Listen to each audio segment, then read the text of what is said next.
Hi everyone.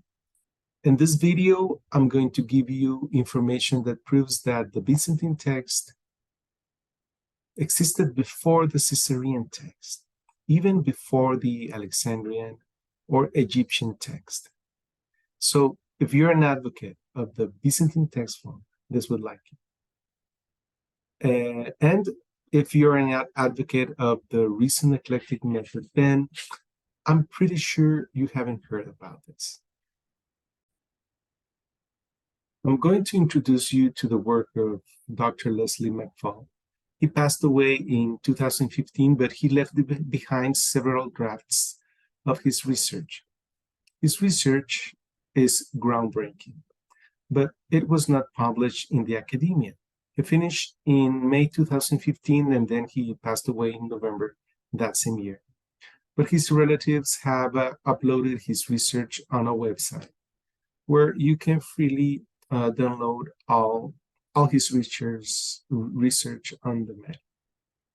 He was a researcher and an advocate of the majority text. But what makes his research different from the Robinson and Pierpont and the Hodges and Farstad methodology is that he actually bases his conclusions on empirical data, on real facts. Let me explain further what I'm talking about. So first, let's see the current state of the Byzantine/majority text view. In the preface of the Byzantine majority text form on page 5, Robinson and Pierpont explain, from a transmissional standpoint, a single text form would be expected to predominate among the vast majority of manuscripts in the absence of radical and well-documented upheavals in the manuscript tradition. This normal state of transmission presumes that the aggregate consensus testimony of the extant manuscript base is more likely to reflect its archetypical source, in this case, the canonical autographs, than any single manuscript. Small groups of manuscripts or isolated versional or patristic readings that fail to achieve widespread diversity or transmissional continuity. In support of this presumption is the fact that a consensus text, even when established for manuscript representing non-dominant transmissional lines, tends to move toward rather than away from the more dominant tradition. The Byzantine priority hypothesis, thus, appears to offer the most plausible scenario for canonical autograph transmission. This hypothesis is far more probable than the speculative originality claim for the modern eclectic patchworks, constructed from scattered fragments, with continually shifting levels of support from existing manuscripts. So, Robinson and Pierpont state that a single text form would be expected, is more likely to. The Byzantine priority hypothesis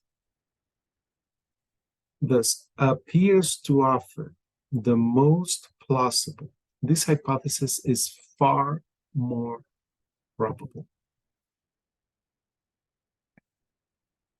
That's the wording for something that is depending on probability or logic and reason, not something that is depending on empirical data. How can they prove this hypothesis? Now, let's see what Hodges and Farstad state in their introduction. Any reading overwhelmingly attested by the manuscript tradition is more likely to be original than its rivals. Again, more likely. They are trusting in the great numbers of manuscripts behind the majority variants, and a reason why they think the majority text is more likely than the original. One uses the wording, it's more plausible, and the other one uses the expression, it's more likely. Since both of them derive a text based on Byzantine manuscripts, they have minor differences between themselves. But where's the real data supporting the claim that the Byzantine texts are much closer to the original, or that they are more reliable? This is where Dr. Leslie McFall gives his contribution. And unlike the former two, he gives real evidence. Before I forget, I hope you have a good time watching this video. If you like the video, feel free to give us a thumbs up. Share the video and comment below. If you like these sorts of topics, then you can subscribe to the channel for more videos like this.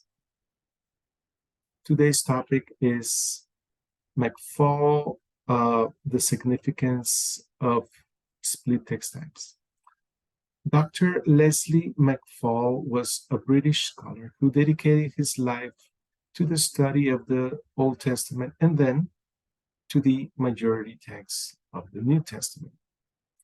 He wrote an article called "The Significance of Split Text Types for the Recovery of the Original Text of the Greek New Testament." It is an unpublished article. The link will be given in the description of this video as well, but you can see it on the screen. He finished the draft of this article, which is really important, in May 2015. He passed away in November, so it was not published in academia. Because of that, I'm sure that many of you, if not all, have not heard about this. We're going to approach the textual origin of the Caesarean text first, and then the textual origin of the Egyptian or Alexandrian text. We're going to read together some of the main conclusions of the article, and also I'm going to be presenting you some interesting charts. First, let's see the evolution of the Caesarean text. His definition of the Caesarean text is the text found in Family 1 and Family 13. You can check the manuscripts listed in the screen. Now, he says in page 1, the significance of splits in text types has been overlooked in majority text, hereafter empty studies. It will be shown in this paper that when any text type splits, one party to the split will retain the reading of the majority text at the place where the other party diverges from it. To rephrase it, when a text type, say Caesarean, splits into Family 1 and Family 13, at the split, one of the two will have the majority text. This is really interesting, and it's based on raw data.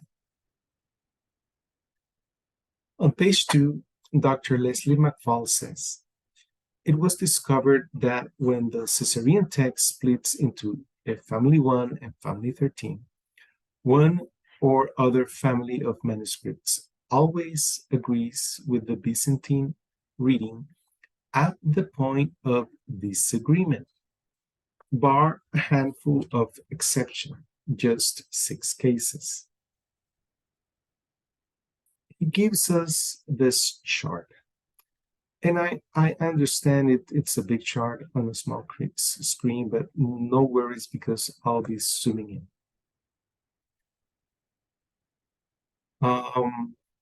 Part 1, the evolution of the Caesarean text in Matthew. This video is only going to be about his research on Matthew, set alongside the Byzantine, Egyptian, and Western texts. I'm not going to be talking about the Western text. So we're going to put this chart to the side here, and we're going to start off by understanding some of these symbols, which are in the bottom of the chart.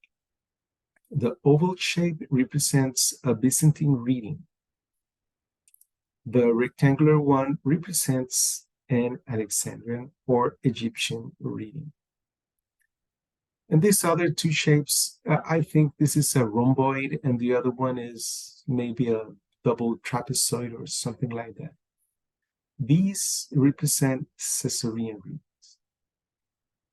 Starting with the chart, he begins with the original text or universal Byzantine text on the top. In his opinion, this is the same as the Byzantine or majority text. And then it branches out. To the left are the Byzantine readings, and to the right are the non-Byzantine transmission lines. These non-Byzantine transmission lines then separate, but before they do, they have 176 readings in common.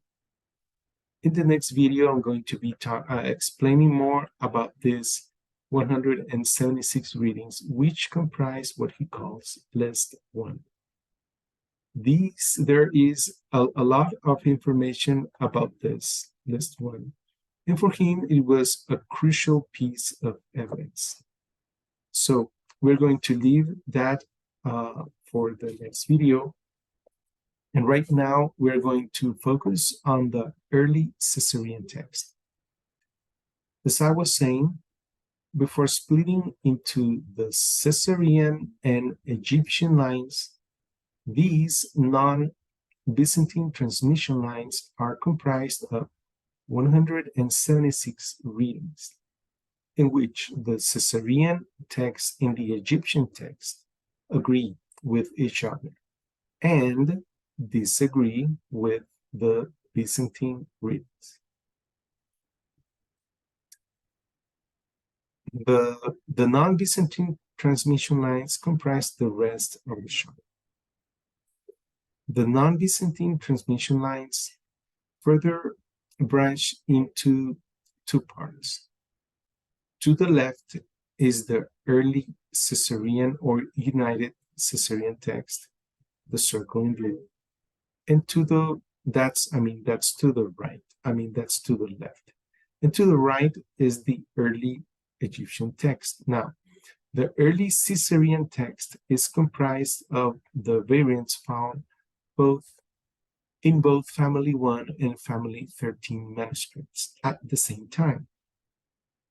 These are shared Family 1 and Family 13 common readings. There are about 1,811 readings of this time. The first 182 are not shared with the Byzantine text, and the other 1,629 are shared with the Byzantine text. The early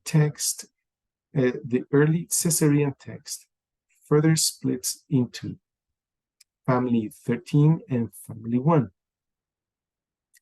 Family 1 is different from Family 13 in 568 variants.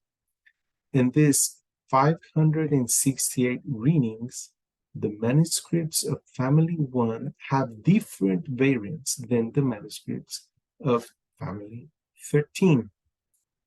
Now, when Family 1 differs from Family 13, it so happens that on those same readings, Family 13 has the same readings as the Byzantine text. This is really important, so I'm going to be repeating this. This is what Dr. McFall discovered. No one else speaks about this so clearly.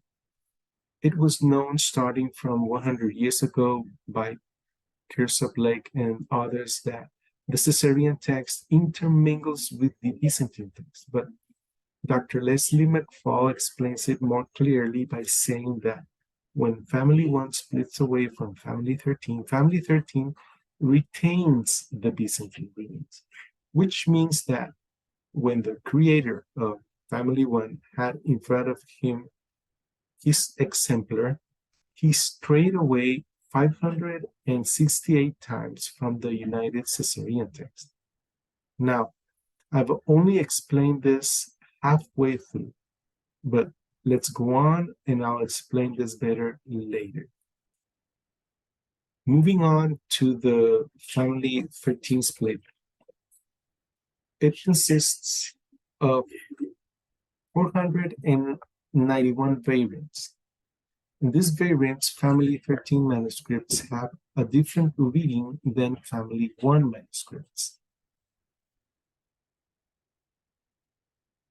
And it so happens that when family 13 has a different reading from family 1, family 1 retains the reading of the Byzantine text, which means that when the creator of family 13 had in front of him his exemplar with a Byzantine and United Caesarean readings, the same exemplar of the creator of family 1, he deviated 491 times, just as family 1 editor added 568 new readings to this United Caesarean text exemplar. And family 13 added 491 new readings to this. Both were modifying the same exemplar. McFall explains in page 2.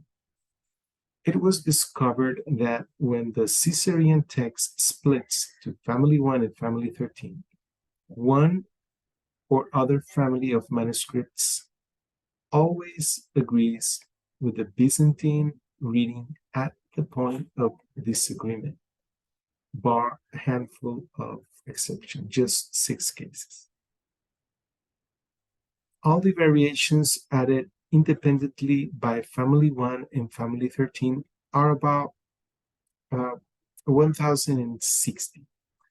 Of these, only 6 variants have what he calls a triple variation, which means that the 6 readings out of the 1,060, in these 6 readings, the Caesarean has 1 reading, the Byzantine has another reading, and the Egyptian has a 3rd reading.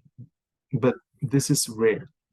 As a general rule, when a text splits, its counterpart retains the Byzantine reading, indicating that it was the Byzantine text, the one that was edited.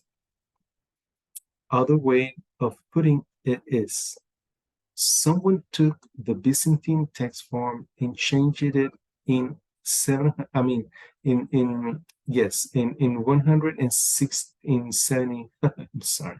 176 points, which is the beginning of the non-Byzantine lines of transmission.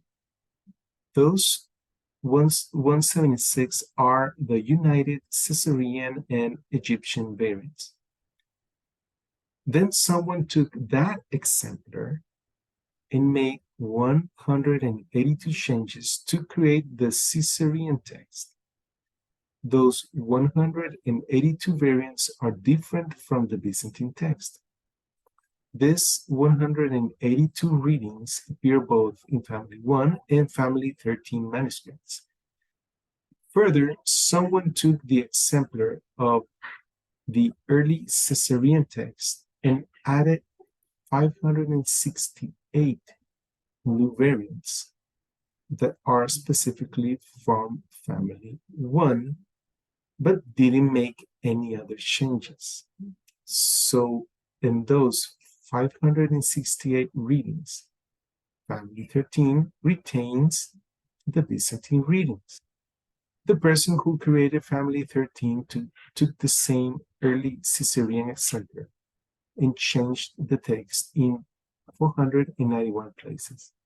But family 1 has Byzantine text variants in those 491 places. So the basic conclusion is that it was the Byzantine text form, the one that was modified into family 1 and into family 13. Now, let's move on to the Egyptian text. The Egyptian text is defined by Dr. McFall as the agreement of Codex Vaticanus and Codex Sinaiticus. It's a simple definition, but a practical one. Later, in some other videos, I'm going to be talking about the Gospel of John per McFall. And I'm going to be talking about how Dr. McFall takes the information from Papyrus 66 and Papyrus 75 and inputs it into this information. Returning to the article, Dr. McFall says in page 2, when the Egyptian text splits into Vaticanus and Sinaiticus, it was discovered that one or the other of these manuscripts will always agree with the Byzantine reading at the point of disagreement, bar a handful of exceptions, just 6 cases. And here we have chart 2, the evolution of the Egyptian and Western texts. We are not going to go into the Western texts in this video. Now,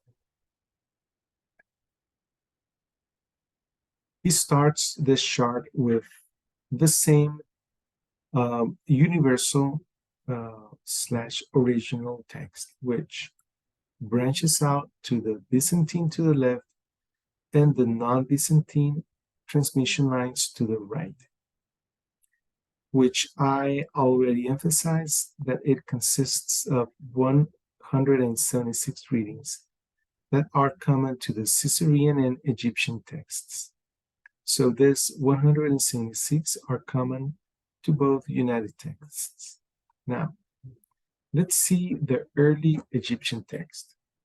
It consists of 1,260 variants, but the core is 643 variants.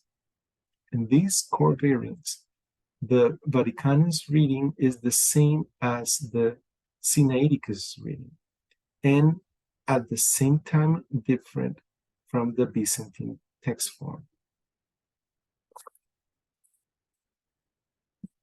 Then the early Egyptian text further splits into Vaticanus and Sinaiticus. The creator of Codex Vaticanus adds 1,142 variants to the United Egyptian text. Whenever he does this,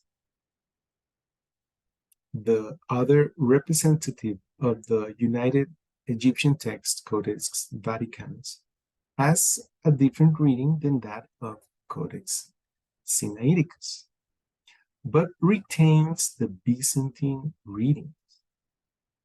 What the scribe or editor of Sinaiticus had in front of him was a Byzantine manuscript with the 176 variations shared by Caesarean Egyptian texts, plus the 643 variants of the early United Egyptian text. He had that exemplar, and he further added 1,142 readings that Codex Vaticanus does not have. In those same places, Codex Vaticanus has the same readings as the Byzantine text. Codex Vaticanus, the second branch of the United Egyptian Text, changes 468 variants. And in those readings that were changed, Codex Sinaiticus has different readings. And it just happens that Codex Sinaiticus has Byzantine readings. Something interesting is definitely happening here. And I will let Dr. Leslie McFall tell you what his conclusions are.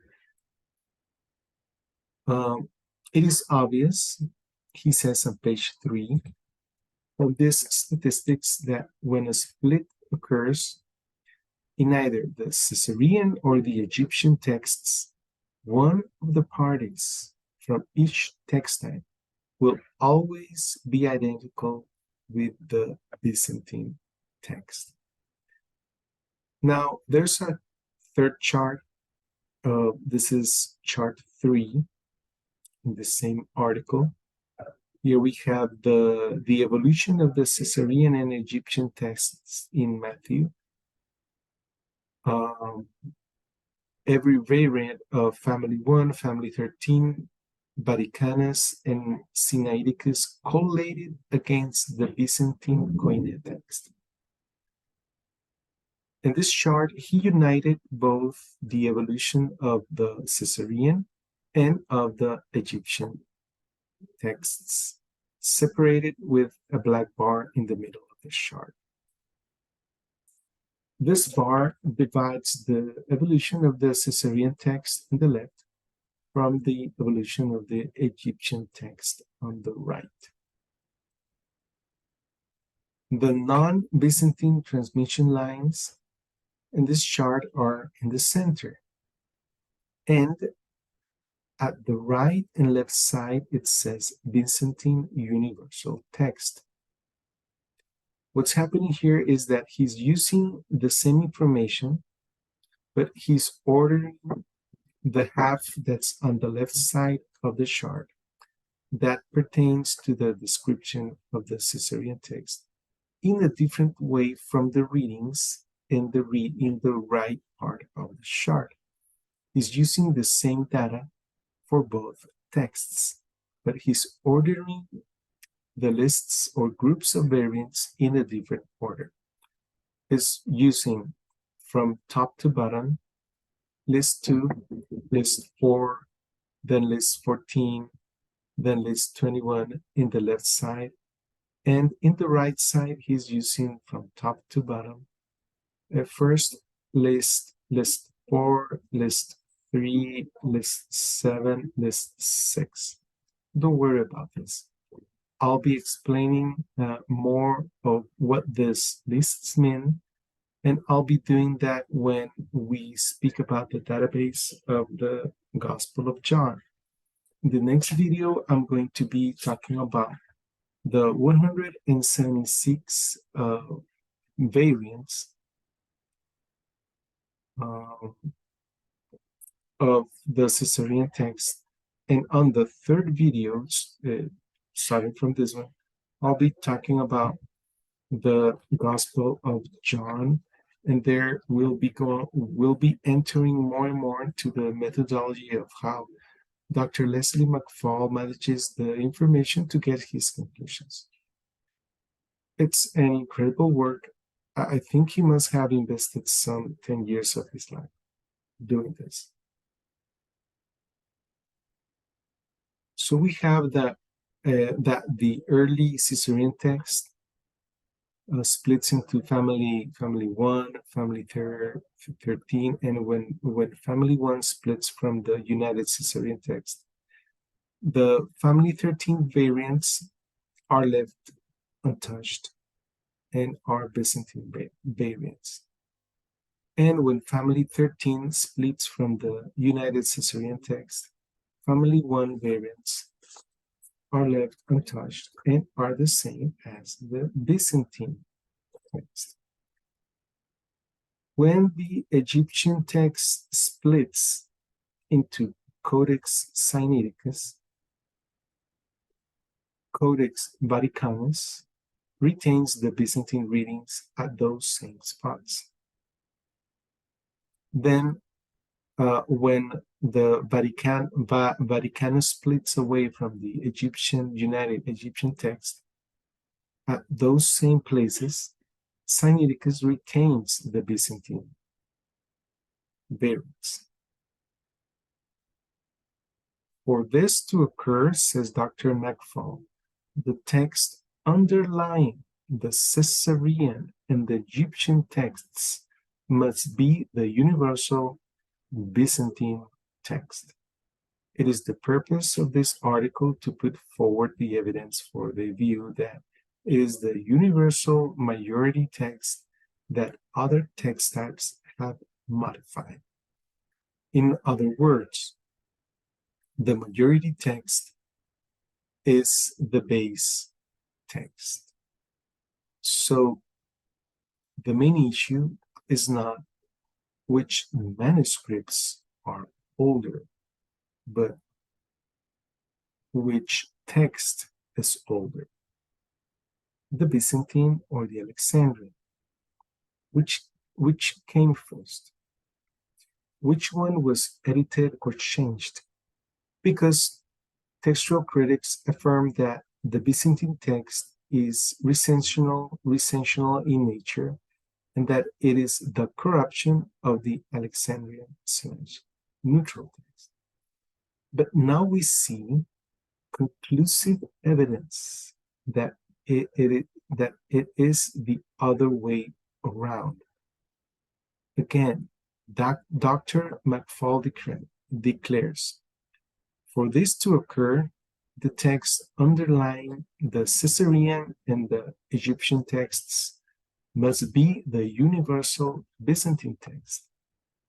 It is the purpose of this article to put forward the evidence for the view that it is the universal majority text that other text types have modified. In other words, the majority text is the base text. And he gives the evidence, raw, empirical, retrievable, say, repeatable data. Anyone can go to all these texts and compare them the same way McFall did. In other words, this research is repeatable, and this is science. In page 22, he concludes, the implication of this scenario would be that the majority text was contemporary with the exemplar behind Vaticanus and Sinaiticus. Contemporary. Why? Because it was the Byzantine text, the one that was changed or edited or corrupted. Why does he say that? Because one of the two retains the Byzantine readings when the other one goes astray himself. This happens in the Egyptian text, and it happens also in the Caesarean text. In page 23, he says, it also means that the present Egyptian text, as represented in the Nestle-Aland text, is a modified version of the universal Byzantine text. Now, given the present data, I think that's hard to refute. Finally, Vaticanus and Sinaiticus themselves become inadvertently witness to the existence of the majority text, in that when they disagree, one or the other, will preserve their underlying inherited majority text. Consequently, the majority text is older than the date scholars have given to these two Egyptian manuscripts.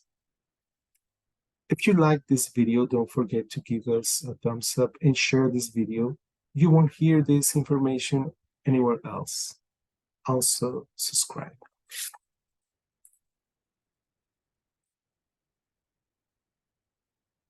I told you, Byzantine guys, that you were going to like this video because now you have empirical data to support your favorite text. And now it's a problem to the textual critics because they have to explain what's happening here. This is all for you today. Have a good day and may God bless you.